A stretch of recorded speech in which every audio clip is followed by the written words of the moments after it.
Moi, dans tout ce que je fais, en fait, je dois mettre en avant le Bénin. Hmm. Le Tchakatou, c'est un bail épineux. Bon, c'est quoi le concept du En déraillage? fait, le Renoir, il est trop chaud. Ok. Et le Renoir est trop chaud. Position agglutinative, c'est ça, je pense, qui me définit, en fait. Il fait office d'un ovni dans le game béninois. J'adore Connex et Don. Ouais. Ils sont trop forts, Connex Ouais. et Don. Aujourd'hui, il y a trop de contenu. Mais déjà, pourquoi le masque? Cotonou Boy Show. Ladies and gentlemen, Oyonambe Nasty Nesta, mes amis m'appellent Daniel cause I sleep. Where the lions eat at Hode. Bienvenue dans cette interview exclusive avec Greg. C'est un artiste qui redéfinit les codes du rap béninois avec son style très inspiré de la UK drill. C'est un rappeur au visage caché, vous allez le voir. C'est aussi un entrepreneur audacieux qui a l'un des médias sur le divertissement les plus suivis. Il vient de lancer son label. Aujourd'hui, nous allons discuter de son univers, de ses influences, de son parcours atypique parce qu'il fait office d'un ovni dans le game béninois. Donc, je vous invite à rester connectés et c'est parti.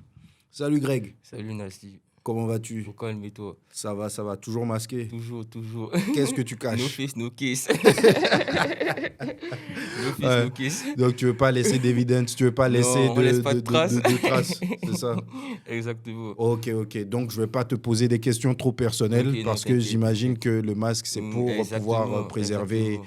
ton identité. Mais déjà, pourquoi le masque, en fait? Nouvelle pour ceux qui veulent recevoir de l'argent depuis l'Europe, les USA et le Canada. Avec l'Emfai, il n'y a plus besoin d'attendre des jours. En quelques secondes, tu reçois l'argent directement sur ton compte Mobile Money. C'est instantané, l'argent arrive en un clin d'œil. C'est fiable, c'est fini les galères, les problèmes de connexion, les files d'attente, tout ça et zéro tracas. Tes proches t'envoient l'argent directement sur ton Mobile Money où que tu sois et où qu'il soit. Dis-le à ta famille, dis-le à tes amis pour envoyer de l'argent en Afrique. C'est l'Emfai, la solution qu'il faut utiliser. D'ailleurs, là, j'ai un bon plan pour vous tout de suite là si vous faites vos premières transactions. À partir de 50 € de transaction, si vous êtes en Europe, vous avez un cashback de 15 € et si vous êtes aux États-Unis, vous avez un cashback de 20 $ en utilisant le code promo Cotonou Boy. Elle n'est pas belle la vie, c'est maintenant. Et avec l'Emfai, l'argent arrive plus rapidement et de manière plus sûre chez vous. Mais déjà, pourquoi le masque, en fait? Moi, personnellement, j'associe ça au Kalita. Ok. Je me considère comme un Kalita. Ok. Tu vois, les Kalita, c'est des gens qui ils sont dans le divertissement, tu vois. Ils font de la musique, ils dansent, ou bien ils font rire. Tu vois, donc moi, c'est comme ça que j'ai assimilé ça, en fait. Et je me suis dit, ouais, je vais être masqué. Et puis en même temps, ça me fait penser au Egougou, tu vois. Tout ça me fait penser à tout cet univers-là, en fait. Ouais. Et c'est voilà. Et c'est un univers dont tu parles beaucoup dans tes sons que tu mets Exactement. Bah écoute, est-ce que tu peux nous parler un peu de tes débuts, de ta carrière, en fait? Carrière, Voilà. ok. Comment tu rencontres le rap? Comment je rencontre le rap? D'abord, c'est par mes cousins, mes grands cousins. Ils écoutaient beaucoup de musique. Par exemple, quand ils venaient me chercher à l'école en primaire, ils écoutaient du Booba, de la Fouine, tu vois. Et c'est comme ça que j'ai commencé, en fait. J'ai vraiment commencé comme avec Booba, par exemple. Genre, ils avaient des CD de Booba avec les sons à l'époque. C'était les Garcimore, les... Comment ça s'appelle même? Pourvu qu'elle m'aime. Oui. 09, tu vois. Ouais. Voilà, exactement. C'est comme ça que j'ai commencé vraiment à écouter la musique et à kiffer ça, tu vois. Ok. Et puis voilà, hein, c'est avec le temps, ça s'est développé comment. J'ai des potes qui, eux aussi, ils ont commencé à écouter de la musique. Ils ont commencé à avoir de la musique sur leurs ordinateurs. Tu vois, genre à l'époque, il y avait des disques durs là, et puis il y avait là les sons et tout. Donc j'allais chez des potes, on prenait des sons, on était sur nos téléphones, ou bien voilà, on téléchargeait ça sur Internet. Et c'est comme ça qu'avec le temps, on a décidé de rapper, quoi. De se tester.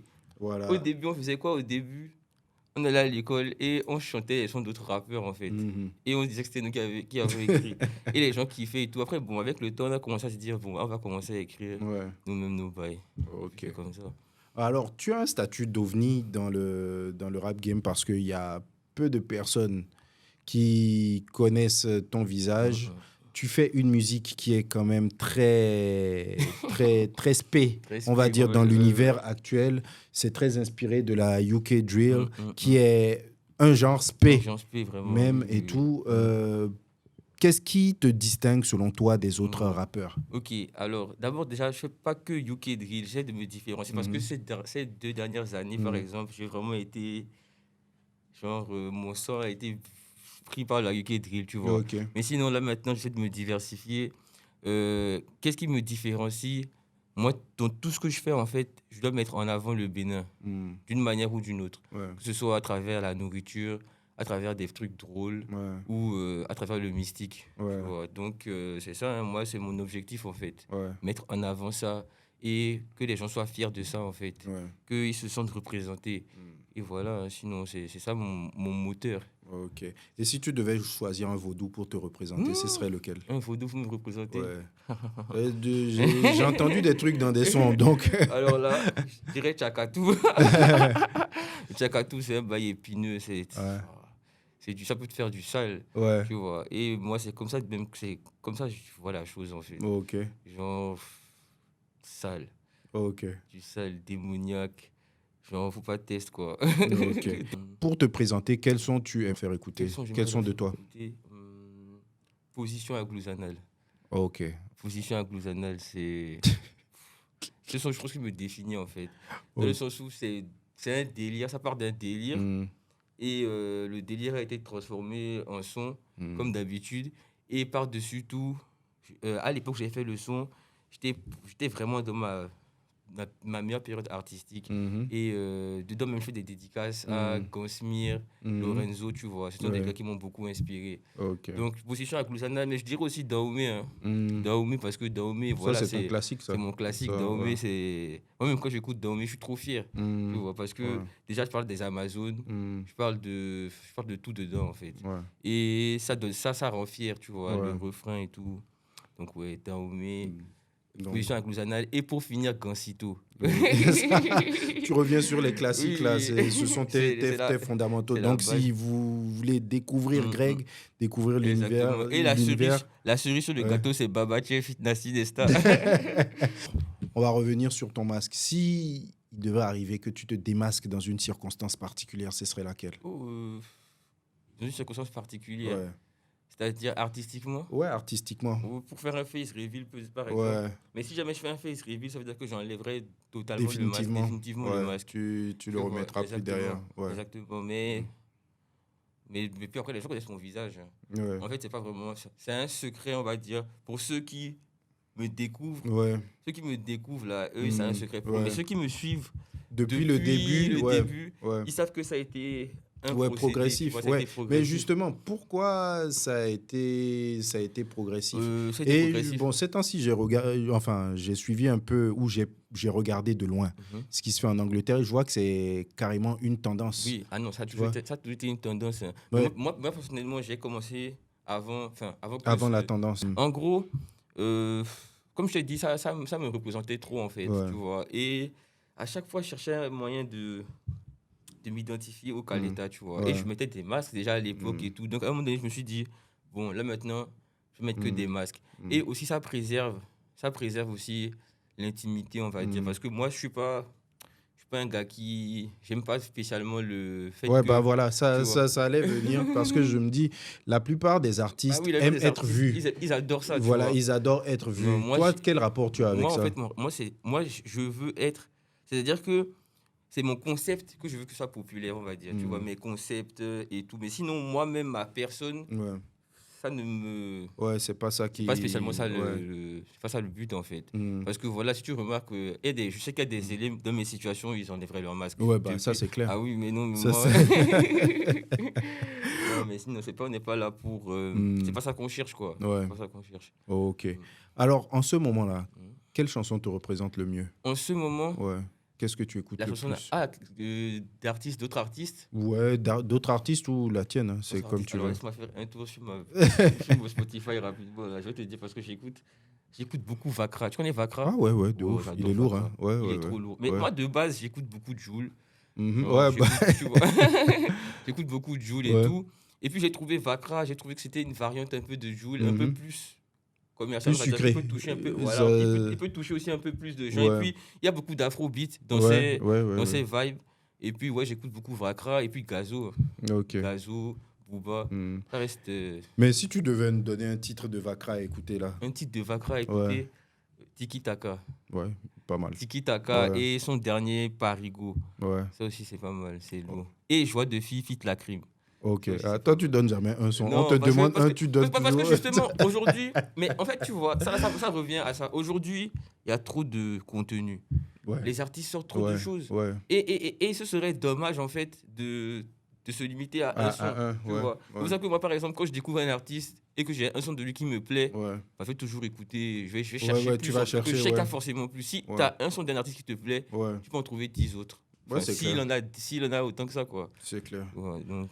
Ok, écoute, à côté de ça, tu as développé un média qui s'appelle Déraillage TV, qui est la chaîne du déraillage. Bon, c'est quoi le concept du déraillage? Le concept du déraillage, à la base, c'est juste des vidéos drôles liées au Bénin. Moi, au début, en fait, j'ai vraiment fait attention à pas faire une page où c'est des vidéos drôles, juste n'importe quelle vidéo drôle qui passe dessus. Donc, je voulais des vidéos spéciales Bénin, en fait. Des déraillages qu'on trouvait qu'au Bénin. Et puis voilà, c'est comme ça qu'avec le temps, ça a pris un peu. Mais pour dire la vérité, c'est mes fans qui m'ont incité à créer cette page. Parce qu'au début, je postais des vidéos drôles dans mes stories, Snapchat et Instagram. Il y a beaucoup de personnes qui réagissaient et qui me demandaient des vidéos après. Et il y a des gens qui ont dit, Greg, il faut que tu fasses une page, en fait. Parce qu'on en a marre de regarder les vidéos dans tes stories, après ça disparaît. Et tout. On veut pouvoir... Parce que c'est des vidéos... C'est pas des vidéos qui sont répertoriées, tu vois. Et à l'époque aussi, il n'y avait pas encore TikTok. TikTok, ça n'avait pas encore donné et tout. Donc, tu te souviens, il y avait des trucs sur WhatsApp quand on recevait les audios ou bien les trucs. Si. Donc voilà, moi j'ai décidé de répertorier ça sur une page. Et puis voilà l'histoire. Et là, ça fait combien de temps que le média existe? Ça fait 4 ans, non? 4 ans. Mais en tout cas, il a connu une très belle évolution. Aujourd'hui, je pense que c'est un des médias de référence, même dans le divertissement. Merci. Mais en fait, vous avez l'air d'être tout le temps dessus. Je ne sais pas déjà si tu es seul ou si tu es en équipe aujourd'hui et comment tu t'organises. Et où est-ce que tu trouves les vidéos? C'est énorme. Les gens se posent beaucoup cette question. Ouais, en fait, comment trouver autant de vidéos et à de chaque déraillage? Fois, c'est des vidéos différentes. Ouais, c'est ça. Je ne peux pas des vidéos. Ouais. Non, mais en gros, déjà pour commencer, tout le monde m'envoie des vidéos. Tout le monde. J'avoue, moi-même, je t'ai envoyé des vidéos. Mes amis. Les gens m'envoient tout le temps des vidéos. Ça veut dire que je ne suis jamais à court de vidéos. Ok. Ensuite, moi-même, je crois mon algorithme TikTok, il m'a cramé. Il a vu que... C'est ça que tu aimes. C'est ça que j'aime. Donc, il me propose que ça, en fait. Et ça fait que, des fois, par exemple, je suis là, je me rends compte que je vais poster sur le déraillage. Moi-même, je vais sur TikTok. Je sais que si jamais je scroll 10 minutes sur TikTok, je vais trouver des perles. Tu vois, donc c'est ça. Hein. Et après, je suis organisé.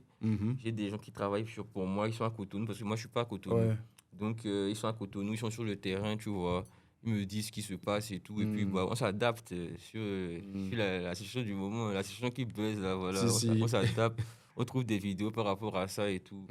Et puis voilà. Mais est-ce que ce média a la tête dans ta carrière? Parce que, en fait, c'est deux choses totalement différentes. Mais est-ce que tu arrives à bénéficier de la portée de ce média-là dans ta carrière? Est-ce que ceux qui sont sur le média savent que c'est toi qui fais la musique? Justement. En fait, c'est-à-dire que c'est petit à petit.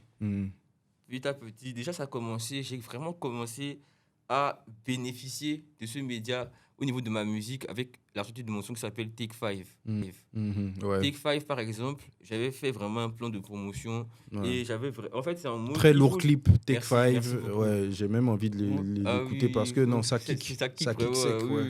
Prod big up Takumi. Takumi. Exactement. Donc du coup, je disais que voilà, je cherchais un moyen en fait de, on va dire éduquer, de vraiment en tirer le plus possible. Donc c'est comme ça que j'ai fait un plan de promotion et puis à base de collabs, différents types de collabs et tout, voilà, j'ai vu qu'il y avait moyen de toucher quelque chose, quoi. Et ça fait que maintenant, voilà, à chaque fois que je veux sortir des sons, je veux dire qu'en fait, derrière, c'est une page drôle. Donc il faut savoir comment tu vas amener ça, en fait. C'est clair. Donc voilà, c'est souvent par la comédie en fait que j'amène ça facilement et puis il y a ceux qui sont attentifs qui suivent jusqu'à la fin jusqu'à ce que tu son, après ils vont te suivre, vont s'abonner à toi et tout, mais c'est graduel en fait. Moi je pars du principe que c'est comme les réseaux, tu vois, les réseaux ça finit jamais. Donc des fois tu peux faire un test, ça va pas avoir le résultat que tu veux et c'est le test où tu attends le moins, qui va passe. le plus passer. Ouais. Et puis voilà, donc c'est ça, hein, genre, c'est ça. Donc plus je me pose sur des raillages, plus je me tag et tout, plus il y a des gens qui se rendent compte de qui je suis. Et même ça me fait rire, des fois je pose des trucs, des screens de personnes qui se demandent c'est qui, des trucs, alors que il y a beaucoup de gens qui savent c'est qui, ça fait super rire. Donc voilà, hein, c'est ça, j'en tire le plus de bénéfices que possible. Et aussi, je mets ça à la disposition d'autres artistes. Tu vois, par exemple, ce que j'ai fait avec Joe. Joe, il a fait beaucoup de collabs avec des raillages aussi. Et puis voilà, là, j'ai mon label KLM. Oui, que tu vas lancer, on va en parler. En tout cas, ça donne un coup de pouce. Donc je me suis dit, voilà, autant faire profiter d'autres personnes aussi. Et puis voilà, hein, c'est comme ça que j'ai décidé de lancer les logistiques. Ok. Bah écoute, tu as parlé de ton label KLM, que la MIRF. Yes, c'est ça. MIRF, exactement. Donc c'est... Big up la CERT. Donc c'est quoi l'esprit du label? C'est quoi les projets? Est-ce que tu estimes que toi-même t'es arrivé quelque part avant de lancer d'autres artistes? C'est quoi l'état d'esprit? Exactement, justement. Le truc, c'est que justement, il faut essayer de... Comment on va dire? Parce que là, ça devient sérieux. Là. Il faut essayer de désérioriser ça, on va dire. C'est un label, certes, mais c'est aussi, on va dire, un collectif. C'est un collectif de rappeurs. Il y a 2 rappeurs que j'ai signés. Et c'est en mode, moi, je vais m'occuper de leur carrière. Je vais leur faire je vais m'occuper de leur DA. On va essayer de les lancer, leur faire des sons, leur sortir les sons. Mais ça part de quel principe? Ça part du principe où on s'entend qu'on est au Bénin. Tout le monde n'a pas spécialement la même chance et les mêmes moyens pour investir dans sa musique. Ça veut dire que quoi? Parce que moi, je ne suis pas un artiste qui est arrivé ou bien qui suis déjà connu. Je ne peux pas aider d'autres artistes avec le peu de connaissances que j'ai. Comme ça, on avance ensemble pour arriver quelque part. Donc, ça part de ce principe-là. Et du coup, voilà, j'ai décidé d'aider les artistes à avancer avec moi parce que moi-même, de mon côté, je me suis beaucoup structuré ces dernières années.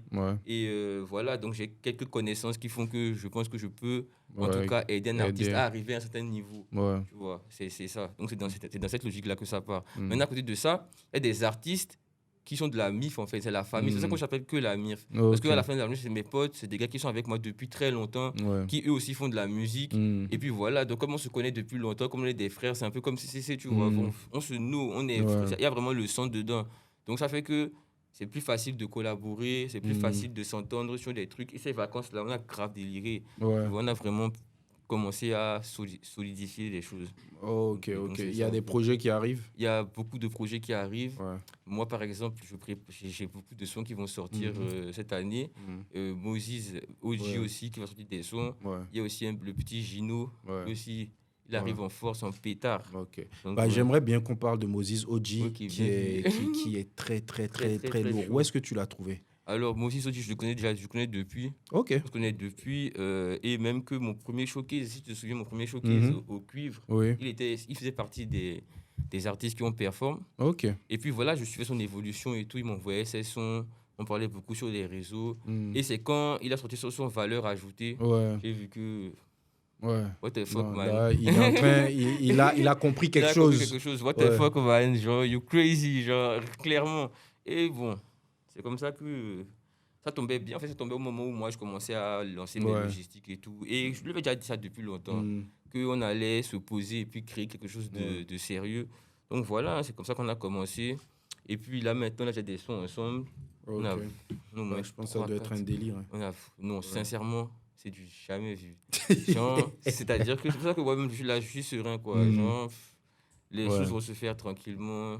Les gens vont prendre le temps de découvrir l'univers. Et comme j'ai dit avec des raillages, je vais m'arranger pour toucher le plus de monde que possible, quoi. Donc, je suis sûr qu'il y a plein de gens en train de regarder, mais qui ne savent pas que c'est toi qui es en collaboration sur Adjapiakwa. Oh my God. C'est réel, oui. Non, parce que je pense que le son, cette collaboration déjà avec X-Time et Jix était inattendue. Très, très inattendue. Et je pense que pour moi, dans le top des sons Adjapiano, c'est un des préférés parce que ça kick et ça kick sale dessus.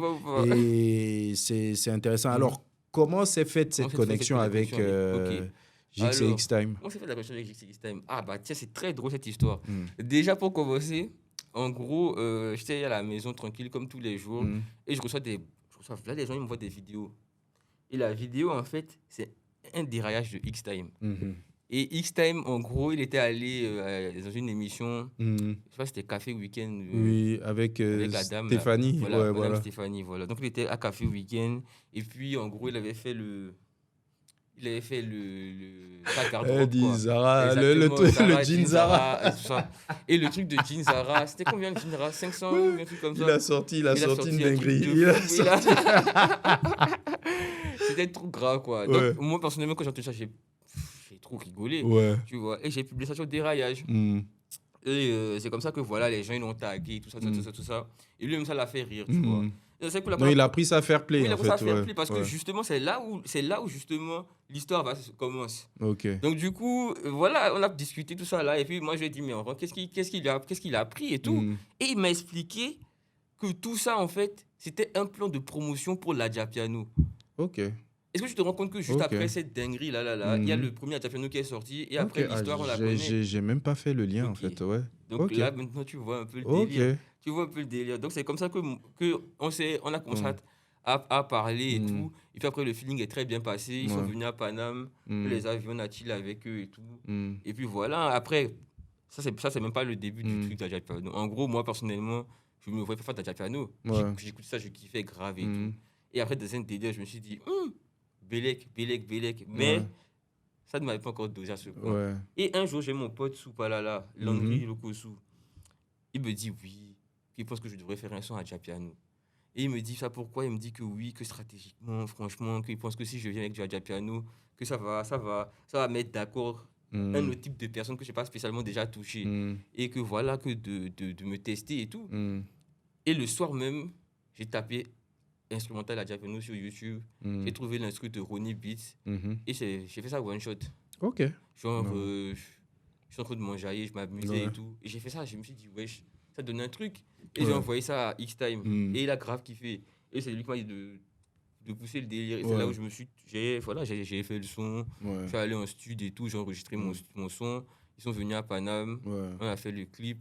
Et puis voilà, mais c'est vraiment pour c'est un freestyle en fait. Ça sonne plus comme un freestyle qu'un son. Tu connais les Béninois, ils sont trop sérieux dans leur délire. Genre, il y en a, ils ont pris ça trop sérieux. C'était un freestyle, genre, blablabla, ça voix, blablabla, nique. Donc, sinon, ouais, ça a eu son... Ouais. Ça a eu ses caractères. Hein. Mais en fait, est-ce que tu as pu toucher effectivement un nouveau public avec ça? Beaucoup, j'ai touché beaucoup les publics Adja. Le public Adja et tout, les fans de X-Time. Même beaucoup de gens sur Déraillage aussi m'ont connu sur ça aussi, tu vois. Donc franchement, Adjapiano, ça a été une très bonne surprise. Une très bonne surprise. Et puis ça faisait longtemps que j'avais pas eu autant d'engouement sur un son, tu vois. Donc voilà, ça c'est Adjapiano qui a ouvert la ligne à tout ce qui se passe aujourd'hui, je pense. Ok. Et bah écoute, tu t'as dit il y a du son qui arrive et exactement. tout. Je pense que tu as une actu là qui doit suivre les jours qui arrivent. Lui, j'ai déjà un son. J'ai un son qui est sorti à minuit. Ok, bah il est sorti aujourd'hui. À minuit. Ça s'appelle Stamina, en feat avec Maouna. Et le son, c'est une dinguerie. C'est une dinguerie. Demain, je vais sortir un beau visuel. Là, je compte sur tout le monde pour repartager. Et puis voilà, hein. Sinon, on est là. Et puis bon, au fur et à mesure, dans 2 mois, je vais sortir encore. Donc tout est déjà prêt en fait. Le planning est fait jusqu'à 2026. Ah bon, c'est bon. Donc tu déroules. Tu déroules, le monde est là. Ok, bah écoute, là on va passer au moment, disons, déraillage de l'émission. Alors, il y a une vidéo que je veux te faire visionner. Je sais que peut-être que tu l'as déjà vue. Et bon, c'est une vidéo sérieuse pour la personne. Mais je veux avoir ton avis dessus. Attends. C'est sur les Vaudou Days. Je ne sais pas si tu as vu cette vidéo. Un chrétien ne peut pas aller au Vaudou Day. Oh non, le Vaudou Day c'est culturel, ça n'a rien à voir avec la religion. Oh non, c'est notre culture, c'est notre fierté quand on est béninois, etc. et ainsi de suite. Les convictions sont personnelles et ce n'est pas à nous d'imposer. C'est le travail de l'Esprit Saint. Laisse-le faire son travail. Je vais vous dire where I stand, mais je commence à kiffer ne pas montrer mon visage et juste parler. Ce que je fais, c'est que je fais des notes vocales et je mets ça dans CapCut. C'est pour ça que le volume est bas, mais je vais m'arranger pour que vous m'entendez bien. Disclaimer, je partage ma perspective, pas pour débattre ni pour entendre les raisons de ceux qui font d'autres choix. Ça m'importe peu. En tant que chrétien, il est essentiel de garder en tête que nous ne sommes pas de ce monde, même si nous y vivons. Jean 17,16. Rien Ni culture, ni religion, ni festival ne doit nous détourner de notre but principal qui est de servir un seul Dieu dans la Sainte Trinité. On ne peut pas servir deux maîtres, Matthieu 6, 24, et on ne célèbre pas les choses qui vont à l'encontre de nos convictions. Donc, je vous laisse avec mon explication. Bisous. J'ai pas vraiment vu le débat sur l'histoire de voter, pas voter, chrétien, pas chrétien. J'ai juste vu la vidéo de Sirovani et les commentaires, donc du coup. Donc, je pense qu'il y a eu beaucoup d'autres vidéos qui parlaient de ça. Et ma position, je vais juste dire ça très clairement. Non, en tant que chrétien, tu ne devrais pas aller au voodoo. Maintenant, en tant que béninois, si tu veux aller, c'est une chose. Mais you cannot serve two masters. Tu peux servir un seul master. Et ta culture ou whatever autour de toi ne doit pas compromettre tes valeurs religieuses en tant que chrétien. Elle a donné des points très forts que je trouve qui sont intéressants. C'est vrai, au Bénin, le mix de culture est ouf, mais la religion n'est pas la culture. Ta culture n'est pas ta religion, c'est deux choses différentes. Des gens qui considèrent justement le vaudou comme une culture, d'autres la considèrent comme une religion. Donc, il faut faire attention. Donc, si c'est le cas, non, je n'irai pas. Elle a aussi exprimé que c'est vrai que beaucoup de gens vont à l'église, ils dansent ensuite au tam-tam des célestes avec des musulmans, ce qui est réel. Moi, je ne fais pas ça. Donc, je vais appliquer la même règle. Je n'irai pas au vaudou, je ne fais pas Halloween, je ne fais pas la mosquée. Mais je respecte tout le monde, tu vois ce que je veux dire, je respecte tout le monde à une distance. Like, I stay here and I respect it. Est-ce que je vais aller dire à quelqu'un de ne pas aller au vaudou? Honestly, I wouldn't. Si tu me poses la question, si tu me demandes, je te dirais où est-ce que I stand. Mais je pense que, bien que Dieu nous ait demandé de faire les rappels, bien que Dieu nous ait demandé d'exhorter nos frères à être, de suivre la parole de Dieu, de ne pas se mélanger avec le monde. On est dans le monde, mais on n'est pas du monde. Il nous a aussi dit de faire attention. Ce n'est pas tous les messages que tout le monde est prêt à entendre. Il y a des choses qui sont des convictions. Donc, tu peux partager ton expérience, mais tu ne peux pas forcer les autres à le faire. Et c'est ce qui s'est passé avec cette histoire de boîte de nuit. C'est ma conviction et j'ai exprimé les raisons de pourquoi. Mais je ne demande à personne de prendre cette décision unless la personne a une conviction. Donc, je pense que c'est pareil pour cette histoire de vaudou de culture. Tant que tu n'as pas la conviction que you shouldn't step foot there or entertain it or celebrate it, il n'y a aucun débat sur TikTok qui va te faire le faire. Et je ne pense pas qu'on devrait dire aux gens ne va pas, si tu vas, tu as un démon. Si tu... Non. Je pense que tout le monde fait son expérience et selon sa foi, selon sa marche avec le Christ, la personne pourra faire des conclusions basées sur, whatever comes. Donc voilà. Donc la conclusion, c'est je ne vais pas au vaudou, je ne sais pas le vaudou ni de près ni de loin. Je ne m'associe pas à la religion ni à la culture. Je m'associe à mon pays qui est le Bénin. Et je pense qu'il y a beaucoup d'autres choses que je peux mettre en avant au Bénin pour moi, Victoria. Autre que le vaudou, il n'y a pas que ça. Tu vois. Donc je préfère mettre en avant Lilian Pilé. Autre chose, mais cette partie-là, je dois laisser parce que ça, je suis béninoise, mais avant tout ça, je suis chrétienne. Je ne suis pas du monde. Je suis de là-bas, en haut là-bas, tu vois. Donc voilà. Donc ouais, celui ou celle qui veut aller, vas-y, hein, écoute, c'est personnel. Et ceux ou celles qui jugent ou qui forcent les autres à aller ou ne pas aller, non, je pense pas. Tu peux exprimer ce que tu ressens, tu peux exprimer ce que tu penses, mais je ne pense pas qu'il faut imposer aux autres comment se sentir. Voilà. Elle se déraille ou elle se déraille pas? Elle se déraille totalement. Okay. Parce que déjà, si on va dans la base même de notre histoire, ces religions-là étaient là avant que les colons ne viennent. Ce sont les colons qui sont venus, qui nous ont appris la religion chrétienne. Maintenant, bon, ça là, c'est une question de conviction, c'est une question de... Moi, je ne veux pas critiquer les convictions religieuses de chacun, mais je pars du principe qu'il faut respecter ce qui vient de nos ancêtres. Il faut respecter ce qui vient de nos ancêtres. Et voilà, genre, ça a été diabolisé par une certaine... Ça a été diabolisé par des gens. Et voilà, aujourd'hui, le but des Vaudou Days, justement, c'est d'ouvrir l'esprit à ceux qui ont ce genre de réflexion-là. Parce que, par exemple, à Ouida, quand tu vas à Ouida, mais c'est une dinguerie, Ouida.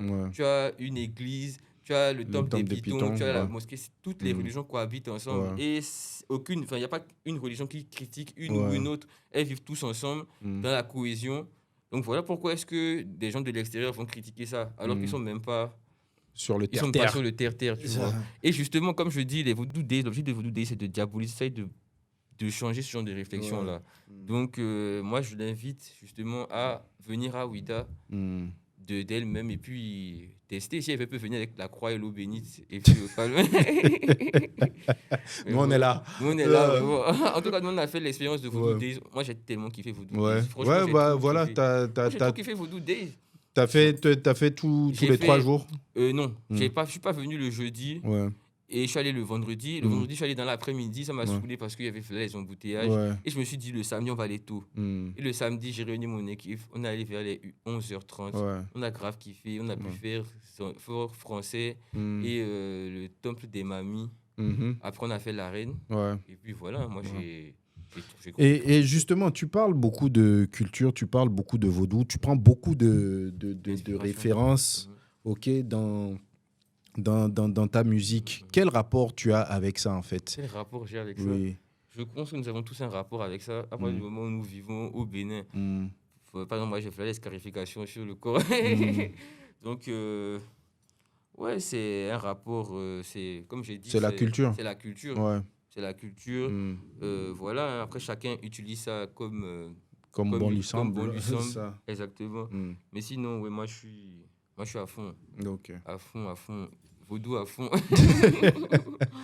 Et puis, écoute, pour savoir quel regard tu portes sur la scène rap actuelle. Ok, oui. Quel est ton top 3 actuel de top 3 actuel. Rap béninois. Rap béninois. Rap ou musique? Parce que oui, le truc c'est j'ai l'impression qu'il n'y a plus de rap en fait. Ouais, c'est ça qui est dommage. Les gars se déraillent. Franchement, bon, on va dire, bon, on va te faire mon top. C'est ça le problème. Tu vois, si je vais faire un top rap. Parce que si je fais c'est compliqué. Hein. Ah, c'est compliqué, c'est pour ça que je te pose la question. Et tu veux me dire mon top, c'est-à-dire tu veux me dire top des personnes qui sont déjà établies ou bien non, top actuel. Actuel. Top des tops. Non, bon, on va faire top actuel des, on va dire, New Generation. New Generation. Et ton top... top des tops. Top des tops, ouais. New Generation. Ok, top des tops, New Generation. J'adore Connex et Don. Ouais. Ils sont trop forts, Connex et Don. Genre, leur duo, là, c'est un délire. Ouais, ça marche. Ensuite, le Renoir. Ouais. Le Renoir, c'est... Non, excuse-moi. Le premier, c'est Jix. Ok. Le premier, c'est Jix avec la piano. Ouais. Ce que Jix a fait, c'est une dinguerie. Ouais. Après, Jix, Connex et Don. Et après, Connex et Don, le Renoir, mec. Le Renoir? Mais le Renoir, il est trop chaud. Ok. Et le Renoir est trop chaud. Et justement, j'ai des potes qui l'ont découvert. Parce que j'ai fait un son avec le Renoir. Ouais, j'ai vu que vous étiez en studio. Justement, et j'ai des potes qui l'ont découvert comme ça, mais ils ont pété un plomb. Il fait de la drill. Il chante. Il est trop fort. Il est... On dirait Vanou. C'est-à-dire que c'est... Même les que Vanou, il y a même plein de sons avec Vanou. Ok. C'est très très fort en intensité. Maintenant, mon top des tops, premier c'est Vano Babe. Vano Babe, après Fanico. Et puis en troisième position... Troisième position, qui je vais mettre en troisième position? Alors là, ça devient compliqué. Troisième position, je ne vois pas d'idée de qui je vais mettre en troisième position. J'aime bien Gang, Siano Babassa. Ouais. Ouais. Mais Siano, on l'entend plus beaucoup ces temps-ci. Ouais, tu trouves? Enfin, Siano Babassa. Oui. Ouais. Moi, le dernier son de Siano que j'ai entendu, c'est Et Point Point. Ouais. Voilà, c'est ça que j'ai grave kiffé, tu vois. Et bon, ça m'a resté jusqu'à maintenant. Là. Et sinon, c'est ça. Hein. Ok. C'est ça mon top rap bénin actuellement. En tout cas, c'est les élèves là qui sont dans qui sont dans ta playlist. Dans ma playlist. Ça tourne à Tire Larigot. Ouais. À Tire Larigot. Mais je suis un baiser et Joe le magicien. Mais parce que justement, Connex et Don, j'ai découvert grâce à Joe. Ok, parce à cause du remix qu'ils ont fait. Ouais. Exactement, moi je ne les connaissais pas avant en fait. Et c'était une très très bonne surprise de les voir sur ce remix là, tu vois. Donc ouais, exactement. Gros big up à Joe le magicien. Et à Takumi, le Big Tac. Ok, écoute, tu es un jeune béninois, tu vis en Angleterre. Je ne sais pas s'il y a beaucoup de béninois en Angleterre. Je pense que... Enfin, je pense de ta génération, tu dois être le seul que je connaisse. Et même dans ma génération, je ne pense pas qu'il y en avait énormément. C'est quoi l'atmosphère là-bas et c'est quoi ton hustle? Comment tu vis au jour le jour là-bas? Ok, déjà là-bas, là, si tu es un artiste, tu vas trop t'épanouir. Ah ouais? Ah oui, c'est une ville d'artistes en fait. Ok. Moi personnellement... Tu es dans quelle ville exactement? À Londres. À Londres, à ok. Londres même. Moi personnellement, quand je suis arrivé à Londres, à l'époque où je suis arrivé à Londres, je faisais plus de musique. Je faisais plus de musique, je me cherchais un peu, tu vois. Et c'est dans ce coup-là, moi, j'ai un cousin qui est DJ. Voilà, il a commencé à me faire sortir, à m'amener dans des soirées et tout. Et à chaque soirée, il y avait des rappeurs qui faisaient des showcases. Et j'ai vu des rappeurs faire des showcases, mais des petits showcases dans des endroits minables et devenir des superstars aujourd'hui. Et c'est ça ça m'a fait rêver en fait. Tu vois. C'est pour ça que voilà, je me suis mis vraiment dans la musique là-bas. Et puis en plus de ça, tu rencontres trop de gens en fait. Tu rencontres des gens et puis ils kiffent ton délire, donc ils veulent t'aider et tout, tu vois. Par exemple, moi de mon studio, j'ai réussi à rencontrer le gars qui m'a fait des clips. Il joue à Baby Dot, lui c'est un gars, il fait des clips à des grosses pointures de là-bas. Et voilà quoi, c'est en mode, quel est son intérêt à me calculer moi en fait, tu vois. Alors que bon, ici par exemple au Bénin, mais dans d'autres pays, il y a des réalos qui se prennent la tête. Ouais. Tu vois, ils se prennent la tête. Eux, ils veulent travailler avec tes grosses pointures. Puis, si toi, tu es un gars qui n'est pas trop connu, ils vont pas te caler. Alors que des gars, de l'autre côté, eux, c'est pas leur problème. Ouais, ils sont sur l'artistique, en fait, et tout, tu vois, c'est ça le feeling. Tu te dis, mais ces gars-là, c'est des gars qui se font de l'argent avec ça. Quel argent, ici, les gens se font pour avoir ce genre d'attitude. Pour être aussi hautain, tu vois. Ouais. Donc, voilà, c'est ça. Donc, artistiquement, ils sont très ouverts, même sociablement, ils sont très ouverts. Et puis, voilà, c'est ça qui m'a permis de me développer. Tu vois, tu sors, tu vois tout le temps des nouveaux trucs. Tu rencontres de nouvelles personnes qui, eux aussi, vont t'inspirer. Et puis, ça parle tout le temps art, en fait. Ça parle tout le temps art. Et puis, voilà comment tu vis au jour le jour. Moi, déjà, quand j'étais arrivé là, à l'époque où j'étais, c'était mes périodes d'études. Donc, je sortais beaucoup. Je sortais beaucoup les soirs. J'allais beaucoup aussi au studio. Donc, bon, c'était vraiment la Java, on va dire. Mais c'est une ville de Java, justement. Ça veut dire que vraiment, si tu ne sais pas faire, tu peux te perdre. Tu peux te perdre. Ouais. Franchement. Mais je recommande à tous les artistes qui se cherchent, tous ceux qui sont dans la mode, dans la musique, dans tout le domaine artistique, si vous avez les moyens, allez faire un tour à Londres, 1 an, 2 ans, tranquille. Vous allez voir de quoi on parle. C'est ça. Écoute, on arrive sur la fin de l'entretien là. Est-ce qu'il y a une question que tu aurais aimé que je te pose, que je ne t'ai pas posée? Je pense qu'on a fait le tour. Peut-être c'est quoi la suite, peut-être, mais ça tu m'as déjà posé. Ouais, je t'ai posé. Hein. Sinon, à part ça. Où est-ce que tu te vois dans 5 ans? Est-ce que je me vois dans 5 ans? Ouais. Alors là, moi je vis beaucoup au jour le jour. Hein. Ouais. Je vis beaucoup carpe diem. Dans 5 ans, j'espère, moi, je vais te dire, déjà, j'espère que mon média sera beaucoup plus développé, que ça beaucoup plus structuré, tu vois. Et avec beaucoup plus d'abonnés aussi, bien évidemment, une plus grosse portée. Et puis voilà, hein. C'est ça. Et aussi, les artistes que j'ai commencé que j'ai pris sous mon aile aujourd'hui, j'espère qu'ils seront développés. Que d'ici 5 ans, il y en a, on dirait, ah oui, lui là qui était tel label, ou bien de tel label, tu vois. Qu'il y ait cette représentation-là. Voilà, sinon, à part ça, c'est tout. Hein. Et c'est tout ce qu'on te souhaite. Merci beaucoup. Hein, c'est tout le mal qu'on te souhaite.